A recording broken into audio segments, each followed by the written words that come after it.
All right, thank you everybody for joining us. This is the sixth installment of the Business Buddha podcast. And I'm here with a very special guest today. Um, we are filming this. This will be the first filmed show that we've posted, and it's in a nice studio here located in Brandon, Florida. And we will be posting pretty much all the next podcasts will be video podcast as well. We also have it's going to be a link in the description. There will be T-shirts and other things you can buy with the Business Buddha logo on it. So if you would like to check those out, that'd be great. And at this point, Cassie, why don't you go ahead and introduce yourself? Hi, everybody. I'm really excited to be here. I'm Cassie Schroeder, and I own Live Lighter Organizing. And so I'm an organizing business, and I specialize and focus in minimalism. So I call myself more of a minimalism coach than a professional organizer. A minimalism coach. Okay, so we're gonna touch on a lot of things about minimalism, but why don't we just get started with like your background and how you got into be interested in minimalism. All right. Yeah, great question. I kind of feel like I've always been a minimalist at heart. And I say that because I've never liked shopping. And so I've always felt very out of place as a woman and a girl because so many of my friends, it's one of their favorite pastimes. And I would always be the girl that if we went on a trip and all my girlfriends wanted to spend one day shopping and when we were out of town, I would say, you guys go have fun. I'll be at the bar. I'll go find the Packer game on TV and you can text me and find me after. Because I just didn't like to acquire belongings for the sake of acquiring them. And then my good friend Katie told me one time, totally random out of the blue, that her brother was going to be in a documentary. Just random, not telling me about the topic, just telling me about her brother. And I said, well, what's the documentary about? And she said minimalism. And I had never heard the term before. So, in the Minimalism documentary by Joshua Fields Milburn and Ryan Nicodemus, there's a guy in the documentary. His name is Colin Wright. So, he's my friend Katie's brother. So, in the documentary, Colin has a blog, and his voters vote every 4 months where he's going to move in the world, and he moves every 4 months. And he has 54 items that he takes with him. So, he is that version of a minimalist. Well, one of the minimalist guys, Joshua and Ryan, found Colin, and then they created minimalism as a whole business. And they're the two guys that, to me, made it the most mainstream. They ironically own a coffee shop in St. Petersburg, Florida, which is about 30 minutes from where I live. So they lived in Montana at the time, but they happen to love St. Pete. One of the guys' moms is from St. Pete. So about 3 years ago, they went to Bandit Coffee in St. Pete to speak. So I had to go and hear the actual guys speak in real life. And I'm a teacher by trade normally when I'm not minimalism coaching. And so I have the week of Thanksgiving off. So I heard these guys speak on a Monday. And I went home and spent the next 3 days getting rid of 2/3 of my belongings. I just was filling carload after carload after carload and just going back and forth to the Goodwill. And I noticed every time I was driving back to my house, I couldn't list one thing I had put in the car to take to the Goodwill. These were all like the excess things that didn't really matter to me. And that was 3 years ago. If you came to my apartment, it doesn't look necessarily super minimalist. But if you open any cabinets and drawers, there's not an abundance of extra things. And minimalism is just spilled over into all areas of my life. And it just, to me, means making decisions much more intentionally. Okay. Yeah, and so minimalism is interesting to me because I think we live in a place that encourages, just generally in society, materialism is encouraged, and most people are, attach happiness to the acquiring of a lot of things, and so like, why do you think minimalism is good for somebody? Like, if you're a business owner or just a regular, person, like, why would you want to do, I guess, what you did? Well, there's so many studies that show that the excess of things around us, it increases anxiety. I mean, there's a million benefits to minimalism. For me personally, I mean, there's just simple benefits like it takes me 5 minutes to clean my house. I'm much more at peace letting go of the need to compete. It's so much faster to find something I'm looking for. I mean, and it's really interesting after having gone through what we just went through with the pandemic and COVID, having already done so much of this work, if you want to call it that, over the past 3 years towards becoming at peace with who I am at the core. I have no anxiety being by myself and with myself, which is probably getting a little bit deeper than just what minimalism is.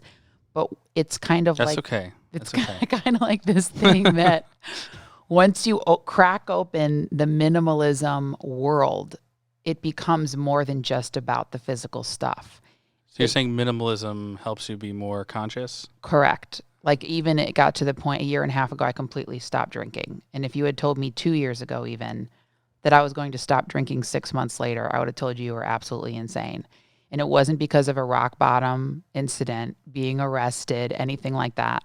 It was really minimalism at the start that led me down that path to realizing I don't need to have things in my life because someone else tells me I should.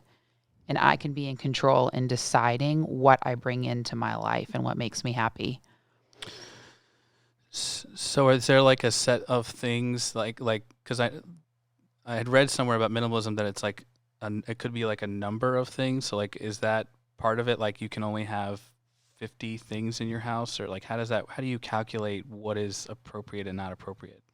I think that's the biggest challenge or fear that keeps people away from getting into minimalism because they're afraid of the rigidity around what the parameters and rules might be.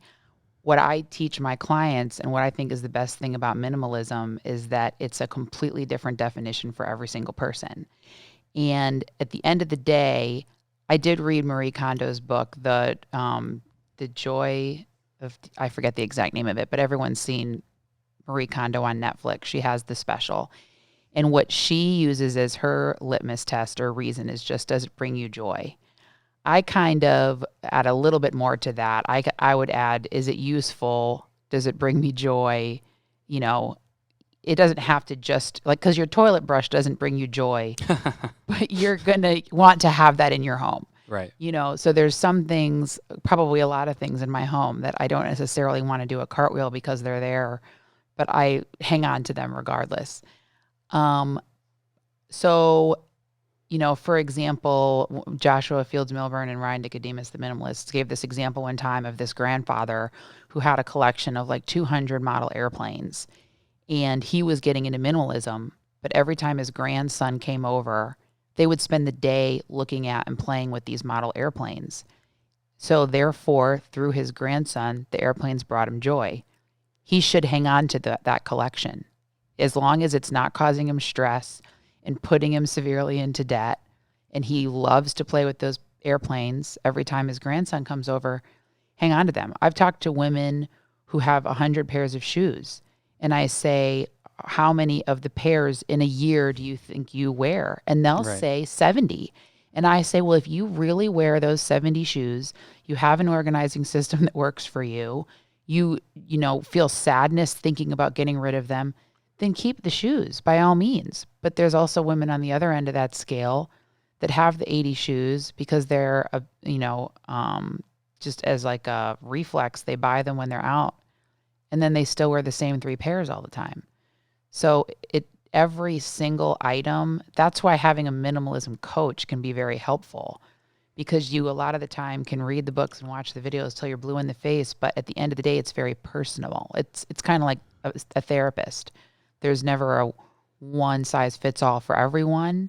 You need to kind of have someone who's not attached to your stuff help talk you through what ultimately is that person's decision.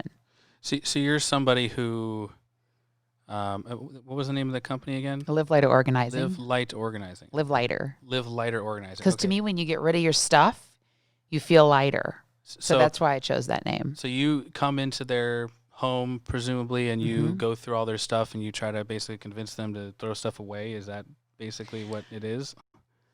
I wouldn't think of myself. myself as trying to convince them. It's more guiding them to the decision of what belongings to get rid of. So I never have a goal of a certain number of items to help them eliminate.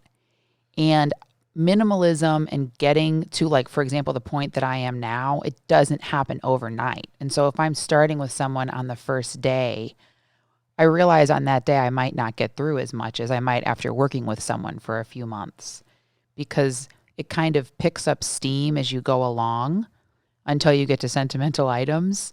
But sometimes the first day is the hardest for people. But then when they start to see the benefits, it snowballs and it becomes easier and easier for them once they realize I don't miss anything I've gotten rid of, and I feel so much more peaceful coming home now. Yeah.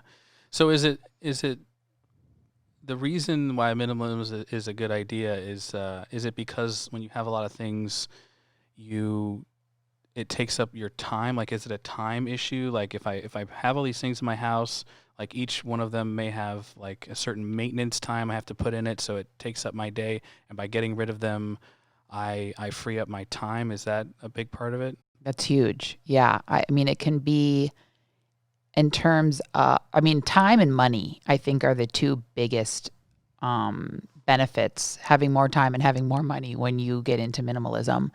They say the storage unit industry, I think, is, for some reason, I want to say the number 9 billion with a B a year, which sounds a little much, but I actually think that's the correct number as to how much they bring in every year, because people are so afraid to get rid of their belongings and they spend so much buying things they don't really need. And then what can happen when you have a lot of things is you're buying something you already have in your home because you can't find it.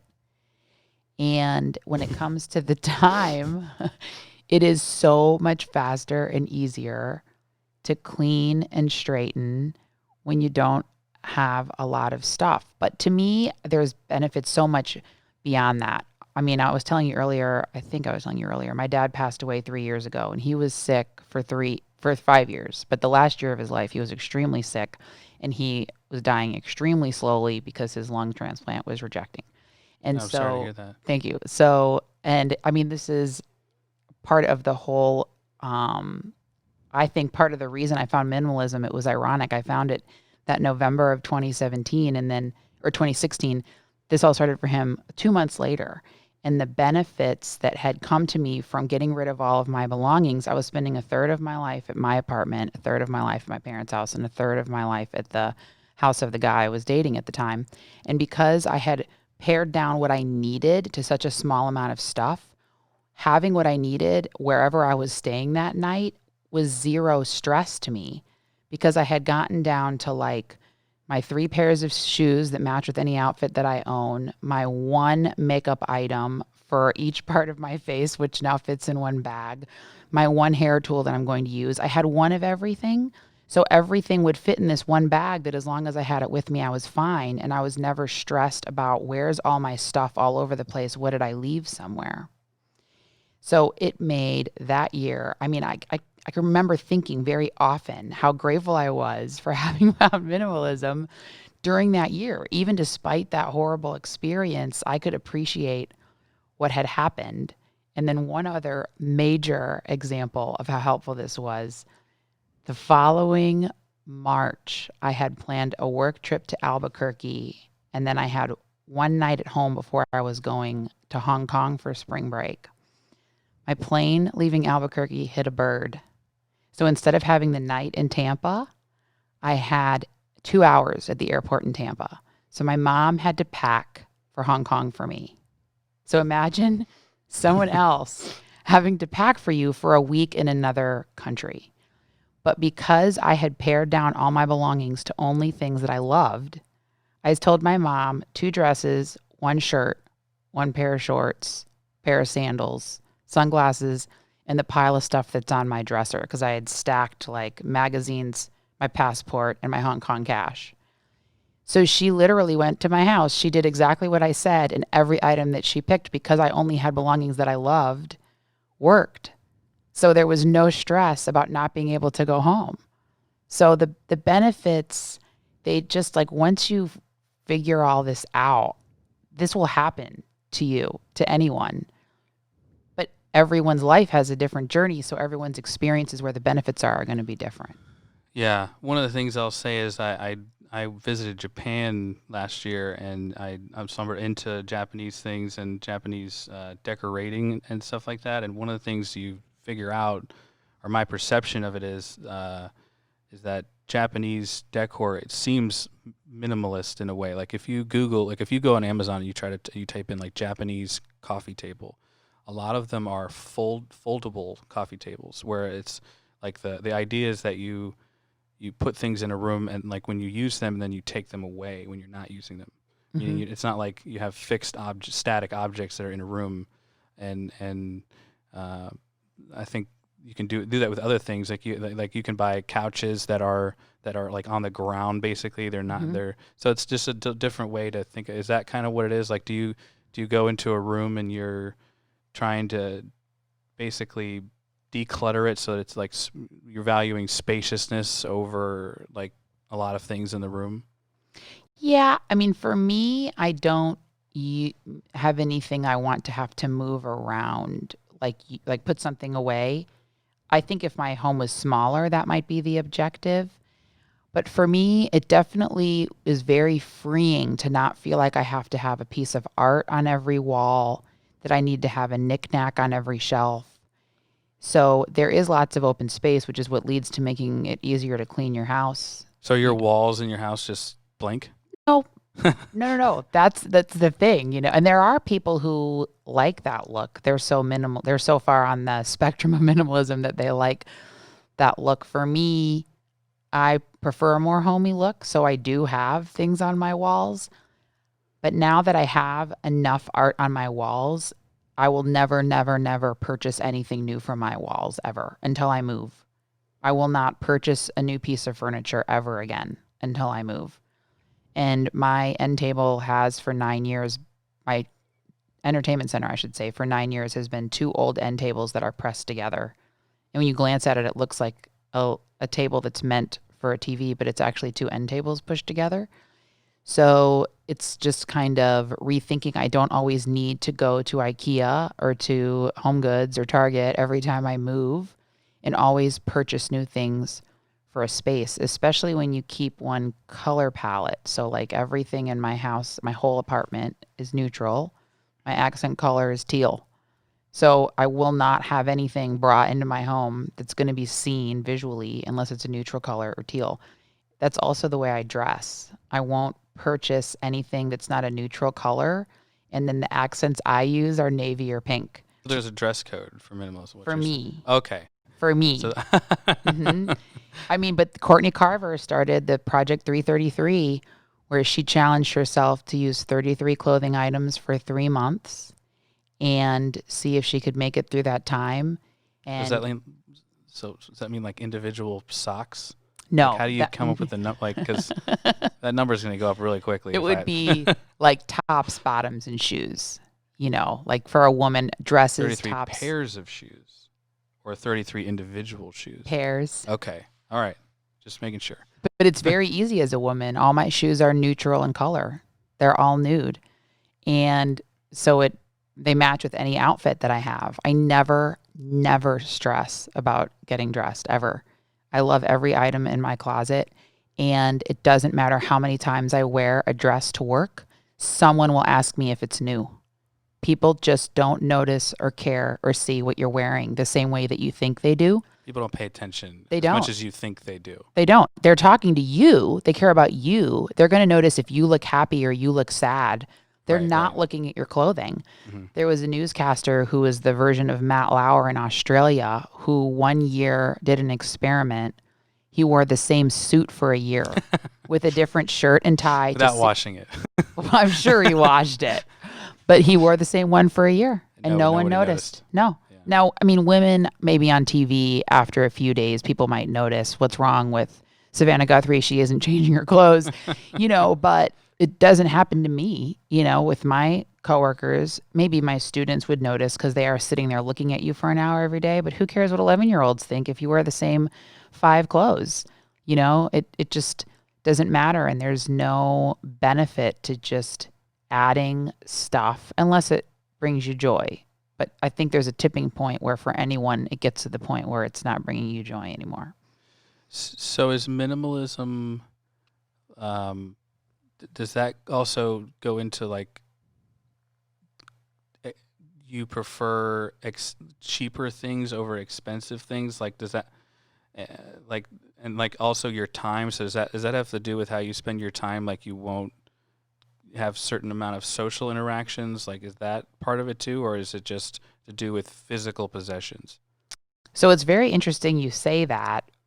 A lot of minimalists, what they'll tell you is definitely spend more money on higher quality items that are going to last longer, match with more things, and that are sometimes even repairable. So we have such a disposable society where we'll just keep buying a pair of $20 shoes instead of maybe investing in like a pair of $200 leather shoes that can last you for years. And then maybe once a year you take them to the leather shoe repair guy down the street. I know we still have one in Tampa. I'm assuming every town still has at least one shoe repair guy. But that's actually a very French philosophy to buy much higher quality items and have fewer of them. America is one of the few countries where we do have the marketing that keeps telling us to buy more and more and more and more and more, and the quality is so low. I actually love, this is not an ad because I don't pay them, they don't pay me, but I love this company called Letote, Letote, like a French bag. They are a clothing rental company. And so it's like the way Netflix used to work when they would mail you the CDs. It's like that for clothing. Hmm. And so you can wear the clothes as long or as little as you like. And then when you're done, you mail them back. And then you're not acquiring new stuff. You're not worrying about the maintenance. You don't have to worry about if you're going to get it dry cleaned or not. And it's an absolutely incredible invention or company for minimalists because you don't have to worry about the cost. You're just paying one cost and then using as many clothing items as you want. And then what was the second part of your question? You asked about, Time, like, okay. does it also like Oh because the yeah. ultimate because you make me think like the ultimate minimalist is someone who has nothing and they don't do anything. No, not at all. So what it does, it's a good question. It's eliminating you wasting your time doing the crap you don't want to Okay, do. I understand. So it enables you to do the things that are more important to you. Yes. So Josh Becker started minimalism. He's another great minimalism founder, quote unquote, because he was cleaning out his garage one time and his son was in the front yard with the baseball and the bat and all day was going, "Daddy, will you play baseball with me? Will you play baseball with me?" And he kept cleaning the garage and he kept saying, "Wait, wait, wait, wait, wait." And then he said his neighbor was gardening and she looked at him and she went, "You don't got to have all that crap." And he said he went into his kitchen and said to his wife, "Honey, we don't have to have all this crap." Like it was this like aha moment for him. And I hate that phrase. It's so annoying, but that's what it was. He had this epiphany and they both got into minimalism. And now he has more time to play baseball with his kid instead of clean out his garage on Saturdays. Yeah, I think I would like to think that a huge part of the I guess the negotiation process to get someone to throw something away is like sentimental value. So people have this fear of like I can't like I have things that I had like when I was in high school, and I don't need them, but I don't want to throw it away because it's like it means something to me. So like what like I think that isn't that a huge part of it? Like Hmm. people who have things in their garage and in storage units that they just can't bring themselves to throw away, especially if it was like owned by a significant person in your life and like maybe they died. Hmm. So like how do you deal with that to be a minimalist? Yeah. So, um, what was that? That was, I forgot what I was just going to say. But so, what for me, when my dad died, my mom, I mean, I'm very, very, very fortunate that my mom is like an extremely strong and emotionally healthy person. And so, when he passed away, like a month or two later, she went and got all of his stuff that was all over the house. Obviously, they'd lived in this house for 30 years. And then she put it all very, very neatly in the living room. And so, he had like his 4 college yearbooks. He had a stack of like 15 running logs because he used to hand keep his running logs every year. Any award he'd gotten, a ton of t shirts, baseball hats, just a ton. And so what I did was I took one of quite a few of those items. And so I took one of the yearbooks, one of the running logs. He was a golfer, so he had some of like the things you put on the golf course where you're a ball marker. I just took things that stood out to me, but they all could have fit in one copy paper box. And I have them like on a shelf in my home. Because when I was taking them, I thought, whatever I take is something I want to have out to display because there's no point in having it in a closet. So that's one thing, is you could take one of the things that you have. You don't need to keep all of them. Another thing I tell my clients, let's pretend they have a tea set of their grandmother's and they think it's really ugly and they keep it in a box in a closet, but they don't want to get rid of it because it was their grandmother's. I ask them, what was the intention that their grandmother had when they bought the tea set? And they'll often tell me to drink tea. And I'll say, did your grandmother buy that tea set with the intention of burdening you with storing it later? Okay. And they say, no. And I say, I see a pair of shoes on the floor over there. Did you buy that pair of shoes to burden your kid with storing those shoes after you die? And they say, no, I don't want my kid to have to worry about storing my shoes after I die. And I say, then don't be burdened with storing your grandmother's tea set that you hate.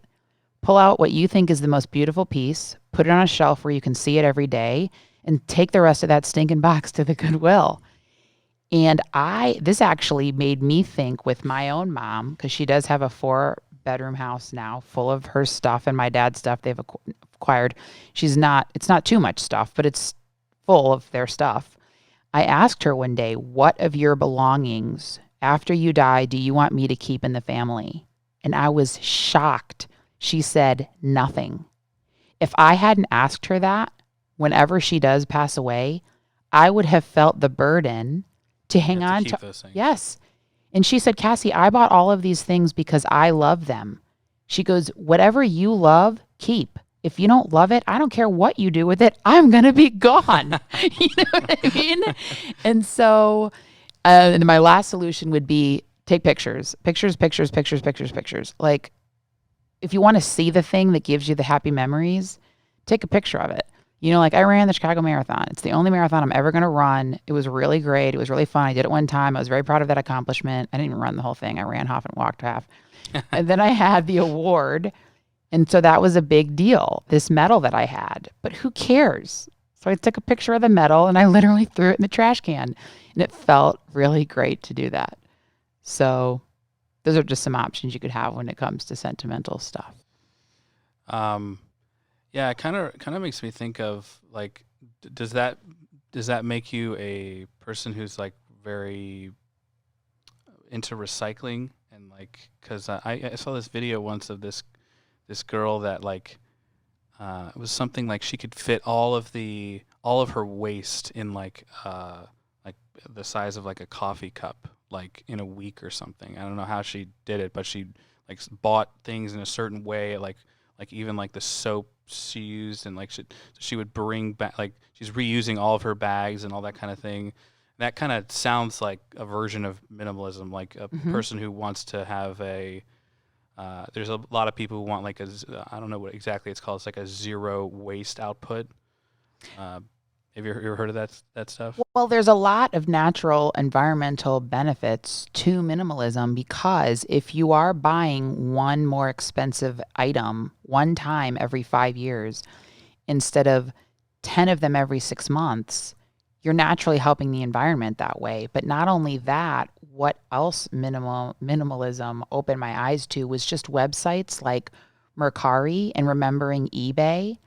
So often our reflex is to go to Amazon, and I could go down a whole rabbit hole of why I'm to the point where I'm about to boycott Amazon, but that has nothing to do with minimalism. What I will say, Jeff Bezos made $16 billion like on Thursday or something. It was I can't deal. But anyways, beyond that, I mean, how many of us women have ordered a lipstick tube and it's come in a box that we could fit like a microwave in? There's so much waste when you use Amazon, and every time you buy something that's brand new, you're reinforcing and voting essentially for the reproduction of something brand new, when there's people all over the country that have items that you want sitting in a room somewhere that's never used.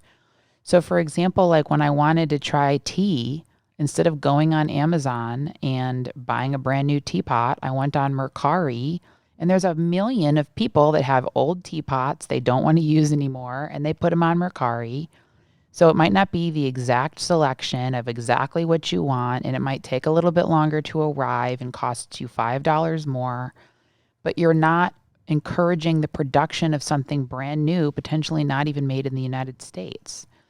And at the end of the day, who cares what the pot looks like that you're drinking the tea out of? Like, that's Right. not changing the taste of the tea necessarily. There maybe a tea connoisseur would think differently, but I'm not one. And so what someone else has is perfectly useful to me. Joshua Fields Milburn talks about this one guy who calls Craigslist his personal storage locker. So when he needs a chainsaw, he buys it off Craigslist. When he's done, he sells it. So he doesn't actually take it anywhere to have it be kept. He just only buys and then sells things back instead of ever storing them. I mean, I've even struggled with this with all the camping equipment that I have. I love camping, but I haven't been in 5 years. I keep hanging on to it for the next time I go camping. I'm about ready to just be like, forget it and sell it all. And then when I finally do go camping again, I can just buy it again. Yeah, I mean, I think in a certain aspect of society, like we are becoming, it's much easier to not own certain categories of things. Like right now, like 10 years ago, if you lived in like Florida, for example, you have to have a car. You just can't really get around here. Like not compared. Like in New York, you could not have a car, but most places in America, you have to own one. But like now, because Uber exists, you really, if you really didn't want to, you could not own a car, and that all that kind of stuff. I think that's going to happen to a lot of other areas of the economy. Like you're going to be able to, you could rent cleaning stuff. You can rent even like space. Like there's a company, I think it's called Next Door now, where you can rent out your garage to somebody. So. I think we're heading that way. Don't you think so? Oh, yeah. I mean, this is not, I don't even think a new innovative concept anymore. I'm to the point like where I say minimalism to anybody and they're like, oh, yeah, I know exactly what that is. I'm really into that. I've read books on that. Do you know Marie Kondo? And then the younger a person is that you speak to, the more into this they are. And so this is why then you really start getting into the conversations of like, why are we still building so many houses with the intentions of people purchasing them? I mean, I guess the demand has to be out there if people are continuing to build homes, but the next generation isn't looking to have a giant house where they have to maintain the whole house, the roof, the air conditioner themselves, the lawn by themselves. They want a smaller place. And what happens is when you get into the minimalist mindset, like, so for example, what I do is I'm on a teacher salary, but I live only a mile from downtown because I have such a tiny space to live in and I don't need any more. So if I want to go to yoga, I go to the yoga studio. And if I want to ride my bike, I get on an actual bicycle and I ride it. But there's nothing I need to do in my home other really than sleep and eat. There's no other use for my home. So I realize there might be people who would prefer to do yoga in their own home and they would prefer to spend more time in their home. So they might want a bigger space, which is where the flexibility with minimalism comes in.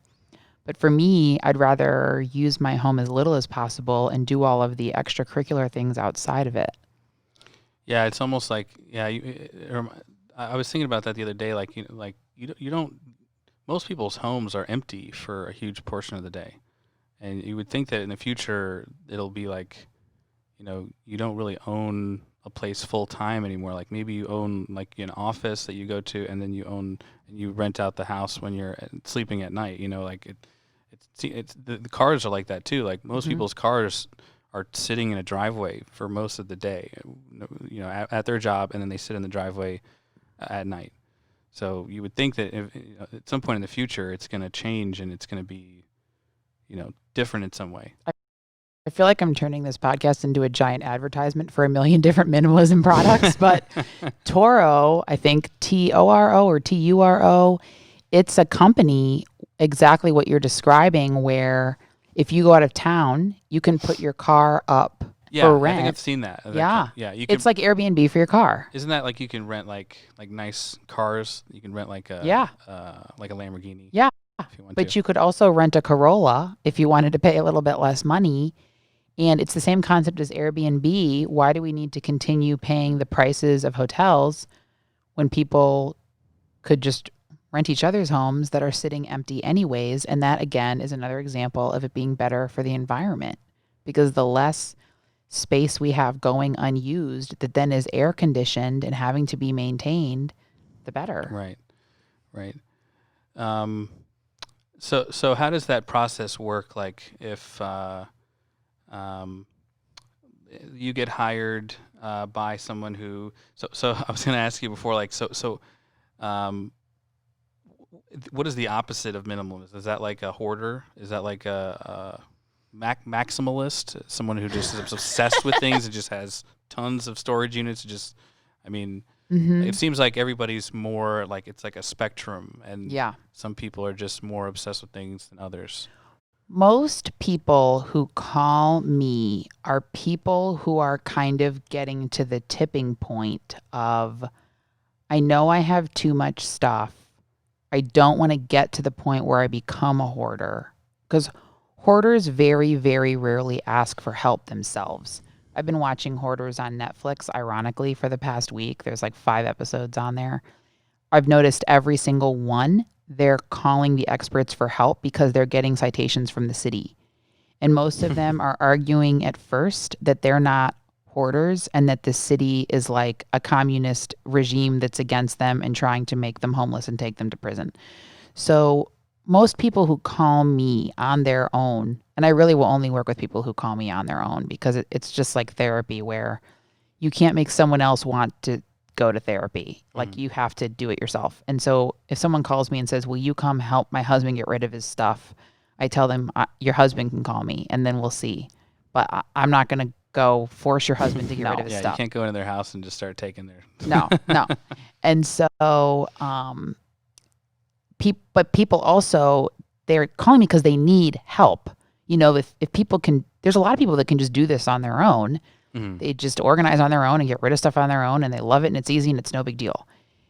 And then quite often there is an element of some kind of traumatic, or maybe not even traumatic, but stressful event that's going along with the reason that they're calling me. So they're overwhelmed, for example, with a marriage, a divorce, or a death in the family, or a move. And then they've become overwhelmed with the tasks they need to accomplish. And then every time they go and try to go through their stuff, they're just maxed out with energy and time, and they can't. And it's much easier for me to help them because I have no emotional connection to their stuff.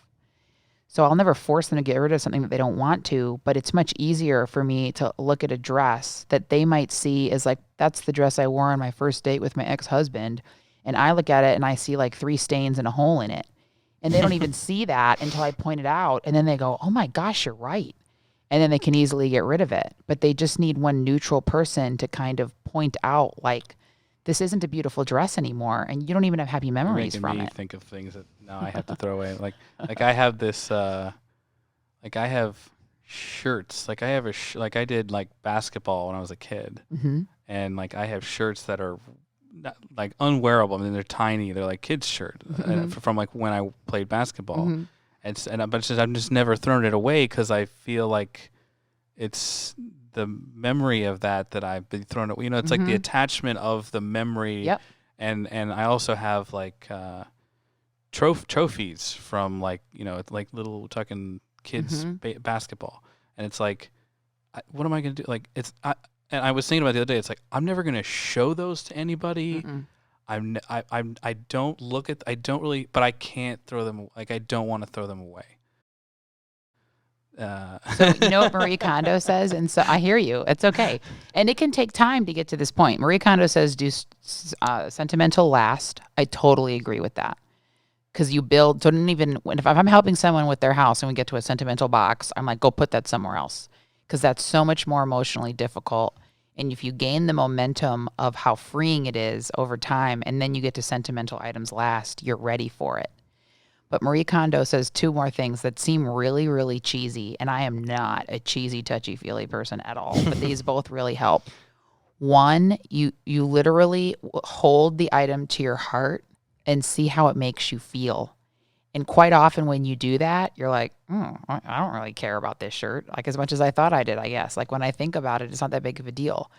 Another thing she says is if that item isn't useful anymore, thank it for what it's done for And you. let And it let it the go. inanimate object. Yes, and you'd laugh if you could see how many times I've done this when I'm Thank cleaning. you for your service. Yes. I mean, I'll pick up something that I'm like, I feel bad. Same thing with like people send me thank you notes now or birthday cards or like they're really, really sweet. But I mean, I was getting to the point where I was like collecting boxes and boxes and boxes of cards. So now, like, I might put them on my fridge for a little bit. And then when I take them down, I go, this was a beautiful card. Thank you for sending me this beautiful message. And then I throw it in the trash. You know, like, I love you to all my friends that have sent me birthday cards. Like, but now you know what I do with them because I wasn't going back and reading them in the boxes that I have. And I had some from my grandparents, all of whom have passed away. I would pull out the ones that really moved me. But if it just said, happy birthday, love grandma, I don't need to keep every single one of them. I can keep the ones that when I want to think of her, I can take those out and read them. Yeah. Yeah. Minimalism, this is something that like companies can use too. Like if you're like a business, like even like that has a lot of employees, like, because it's really easy. One of the, I think, main reasons why companies fail is they like overgrowth, trying to grow too fast is a reason, or like being overly complicated, not understanding the, forgetting about the mission statement and losing focus. And um, I think that minimalism is very good for. I think Amazon and Jeff Bezos when he started, I think I would categorize him as a minimalist because if you look at pictures of him when he started, all his desks were made of doors. So instead of buying a full desk, he bought, I don't know how he did it, but it's like a door, and then he like put pieces of wood to make it a table and to save money. So I think a lot of companies could benefit from that. Yeah, I mean, I'm a teacher and I've never like had like an office job, but I would imagine there have to be a lot of people out there with offices and desks. And I do think the move towards being more paperless and electronic has helped a little bit with this. But I can imagine there's lots of people out there with offices and desks that just have so much stuff that they've acquired, and it makes it harder to focus on the tasks at hand. And I will say for teachers, I mean, there are teachers where when I walk into their classrooms, it gives me anxiety, and I don't have issues with anxiety. So I can't imagine being a child trying to go in there and focus on what they're supposed to learn when there's so much stuff in the classroom. And you never know when your administrator is going to say you're moving classrooms this year. And when you have so much stuff and books are so heavy and these lessons you haven't taught in years about a topic you haven't taught. And what happens is when we've invested a lot of work in something, it has so much more value intrinsically because we think about, for example, when I got my master's degree, I had to create these 2 giant binders full of all these examples of all this crap, to be perfectly honest. And then I carried these giant binders every time I'd move to a new office or a new classroom. And when I finally found minimalism, I was sitting in my office one day and I looked over at this shelf just full of all these books and binders and crap I was never using to refer to. Like we keep them thinking, but that's a reference. When do we ever go to a book anymore for a reference? We don't. We use the computer. Google. Yes. Google's everything. And the information, even in teaching that I learned 10 years ago, it becomes obsolete. And it's not what you're using anymore to teach children the best way anyways. But if I ever did want to remember, like, okay, what are the 8 intelligences again by Gardner? I'm going to Google it. I'm not going to go looking through a giant filing cabinet for that one old faded piece of paper from 1992.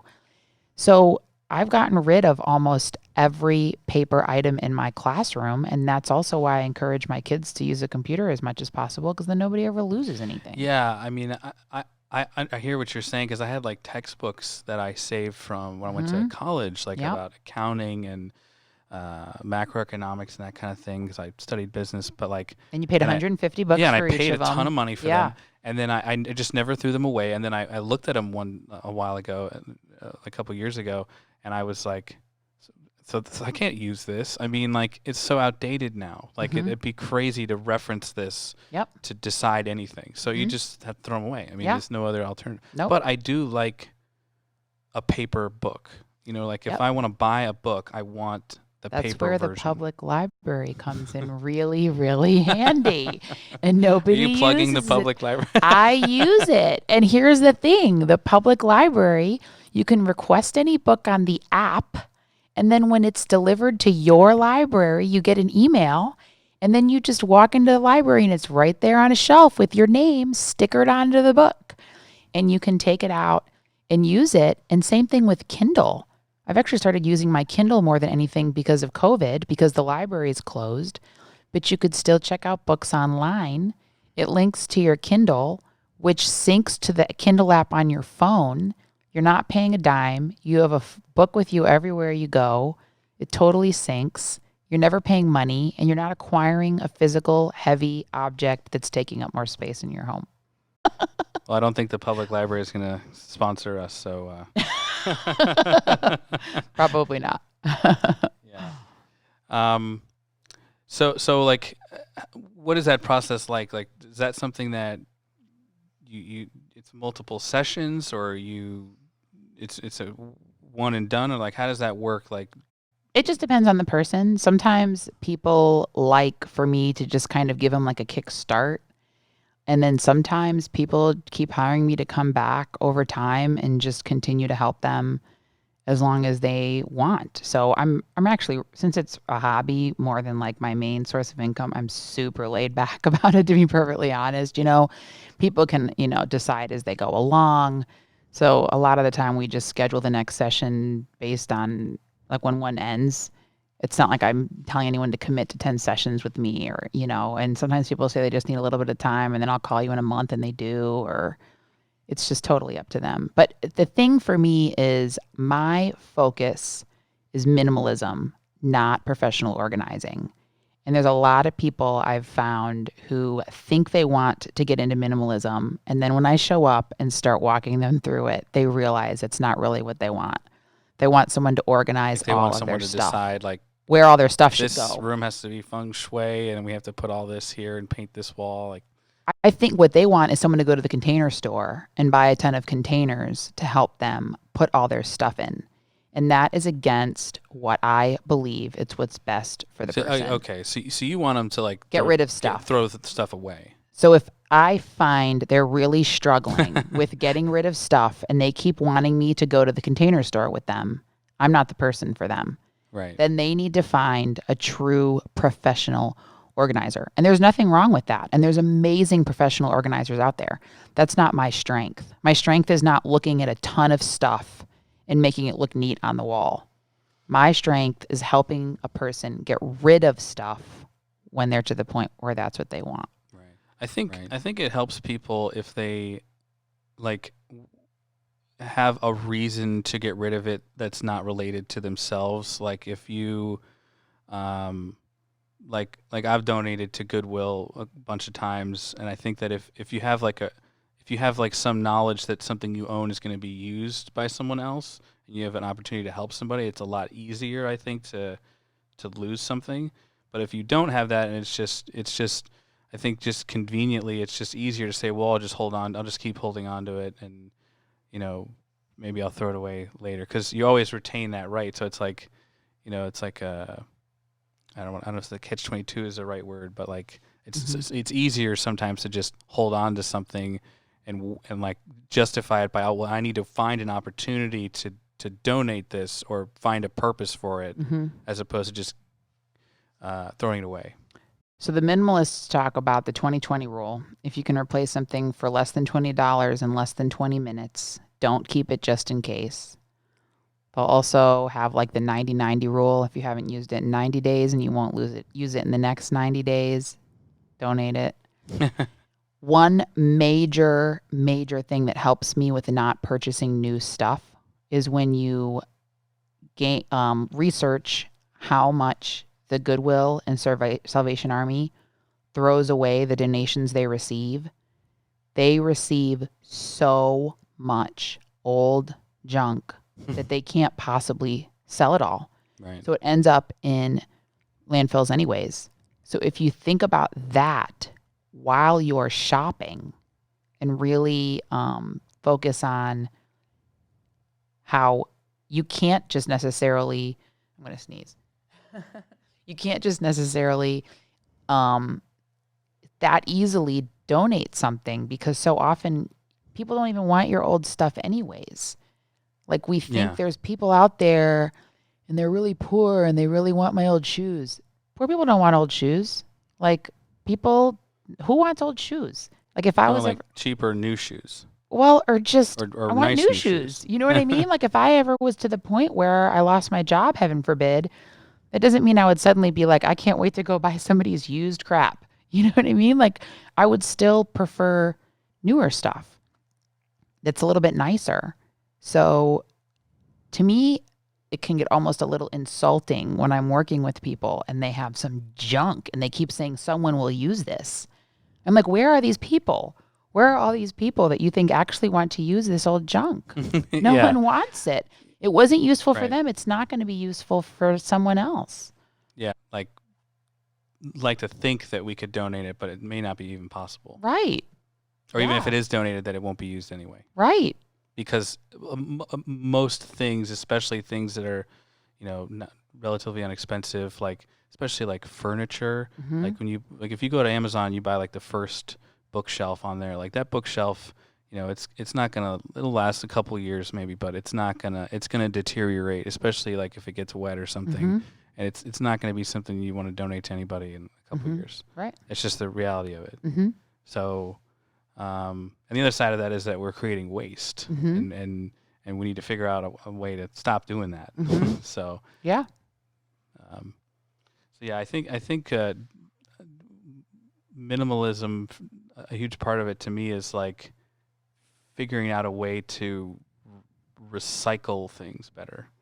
Because like if you could reuse some of the plastic that you have instead of just throwing it away, then you may, it may change. You don't really have to buy things. You could just, in the future, you can like recycle it and it becomes something else. But I don't think that doesn't really exist now on a commercial basis. But yeah, so like, well, how long does that take? Like, is that like what happens at the end? Like is it like a percentage? Like I need to convince them to throw out like 20% of their things, and you walk away, and you're like, okay, I'm done now. Like, or how does that work? It's different with every person, So a lot of the time, there are people that will hire me one time just to kind of get them started, and then people that hire me over time. It's kind of like a journey that's never finished. So they never get to the point where I'm not even to that point. I've been doing this for 3 years, and I was watching a bunch of videos this morning to prepare for this podcast just to like refresh my memory. And it was making me feel like I needed to go through my closet again. You know what I mean? Like, because as we live life, like what happens? We go to a 5K and they go, here's your goodie bag. And then like you get your mail every day, and it's like every time you turn around, like your mom, like every time I go to my mom's the best mom on the planet, but every time I go there, she's got this like pile of stuff that's like, here's the stuff that you might use. And I take it, because a lot of the time I do find it useful. So there's just stuff always coming in to our lives all the time. And then I'm just me only alone. If you've got like a spouse, 3 kids, and a dog, I can't imagine how hard it must be to maintain not allowing crap to overtake your home. Right. And so, there's not really a complete finish line. Sometimes what it is it's couples who both think the other one is the problem, and they've almost hired me as a mediator. I remember this one couple, this one time she was pregnant and they were moving in together. And I kid you not, they had 3 toasters. And they were like arguing over which toaster was the best toaster. So you could toast like 3 sandwiches at once? I'm like, you have 3 toasters and you have a conventional oven. Like I don't even have a toaster. If I ever really want toast, it's rare, but I'll just turn the oven on, which I know is less energy efficient than a toaster. But since I make toast like once every 6 months, I don't need a toaster. I don't need one. So you're telling me I have to get rid of my toaster? My If toaster's you gone. only use it once every 6 months, I would highly recommend it. I mean, these people had 8 wooden spoons. I'm like, how much spaghetti are you making? You know, it's like if you think about that, this the amount of multiple items that we have in our home. I have one pan and one pot. And I've been teaching myself one pan and one pot. I've been teaching myself to cook during COVID. There's not a single dish I've made where you need more than 2 dishes. And when the recipe calls for 2 pans, I use the pot as the other pan. And I've been able to make every dish. I haven't had a single problem. I have a 600 square foot apartment. I don't have a disposal. I don't have an ice maker. I don't have a dishwasher. And I still have managed to live there for 7 years perfectly happy. So you're washing everything by hand? Yeah. And I can't even put the food down the disposal. I have to like make sure it gets into the trash can. Wow, very interesting. It works. You're more minimalist than me. I'll definitely, that's definitely true. But that may not be for everybody. Correct. Like 100%. That's just not fine. everybody has to go that far. No. If if you have a dishwasher, use it. I'm not saying don't use it. They're actually more water efficient than not using a dishwasher. These new dishwashers, what do they use? Like 3 gallons of water. Sometimes they're so energy efficient. So if you have it, absolutely use it. And when I've lived in apartments that have one, I used it too. But I don't have one now, and I just make do with not having one, and it's fine.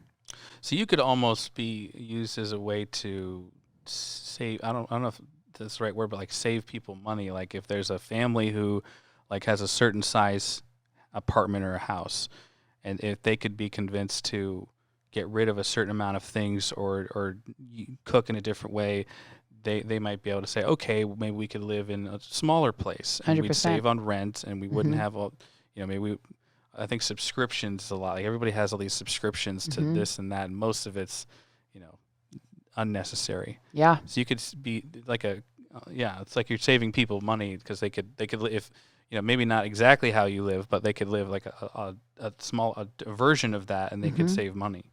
Yeah. Yeah. Because when you start stripping away, because stuff, I believe, can be as powerful of an addiction as a substance. Because at the end of the day, a lot of the time, an addiction, it's distracting us from who we are at the core and distracting us from what we feel when we're just alone in silence. And stuff is the same way. So once you become more comfortable with having to have stuff to distract you, and you can be content just reading a book in silence, you're not spending as much money on all the stuff that you're using to escape yourself.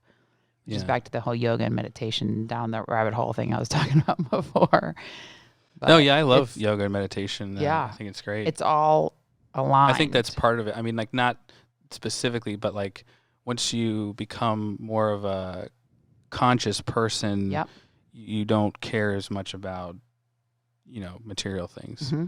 But I think there are some people, if you ever watch the TV show, like the people on Hoarders, like that have serious psychological, psychiatric conditions that, need formal treatment. And, I think part of it has to do with, things become, like you said, an addiction. It's like a coping mechanism for something else that's going on. And some people do it with food. And so, I mean, so there's those people who, it's not as simple as, throw this away. It's they need to see a psychiatrist and figure out what's going on before they can move forward. And then for those people, it's like almost a safety issue. It's like if you ever see that show, it's like, I mean, it's just like the hygiene of it. You just not even safe to live in some of those houses. They'll just like, if there's a little fuse blown or something, they could light on fire in a second. They wouldn't be able to get out. I know, the animals, the rodents, I mean, but you're right. That's a whole nother psychological issue. And I mean, from a lot of those shows, you watch the whole show and then they have like these deep therapy sessions, it seems like, as they're watching. And then when it's done, you'll see the little paragraph that says like 3 months later, Sally was still driving down the street looking for trash on the side of the road, so it's like, it's really, really hard. It's hard for anyone to break these deep rooted problems that we've had, but when they've become that much in excess. But again, all those people have in common trauma from their past. And so when they lose a sense of control in one area of their life, hanging on to things is how they gain that sense of control. Yeah. Yeah, this would be a good reference to our previous episode with and Andreas, if for anybody that listened to it, and he was a psychotherapist, and so we talked about all like how his process of therapy and how good it is, not even just for people that are materialism, just pretty much anybody. Pretty much anybody can benefit from some form of therapy. So do you want to talk about, like, this would be a good opportunity to tell people how they can contact you and like your if you want to, you don't have to you say your prices, but Sure, you're welcome to, like, if people want to hire you. Yeah. So I'm Live Lighter Organizing. I'm on Facebook and Instagram, and so you can just message me on either one of those platforms. So it's an hourly rate, and there's no minimum requirement, so you don't have to buy like a 10 package deal or anything. And it's $50 an hour, and then I have a new client special where if you buy 2 hours, you get the third hour for free. So that makes it 3 hours for $100, and I tell people you can just try it out. And sometimes if that's all you wanted was a little kickstart and a little like 3-hour coaching session, that's fine. And you can just decide as you go along if you want to hire me to come back and keep helping you until you feel like you've got it on your own. Right, but it sounds like from listening to you, like because for the people that may be tempted to try and do this on their own, like, you're someone who sounds like you've read all the literature on All this, of so it. There's nothing out there I haven't read on. So for the amount of money, it sounds like it may be, you're basically saving people from having to do all this research and which most people don't have time for. So yeah. Well, and most hourly services, there's very few you can find for less than $50 an hour. So if you think about a massage or getting your car fixed or anything else, it's never that little. So it sounds like a lot because all I'm doing is helping you throw your stuff away, but it's not a lot for a one-on-one service, is what I tell people. Right.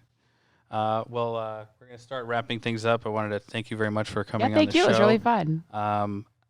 We will be here again next week with a very special guest who is the founder of Table Dot. It's a mobile application that allows you to order a home chef to go to your house and cook for you. Maybe something you're interested in. Wow, very cool. Yeah.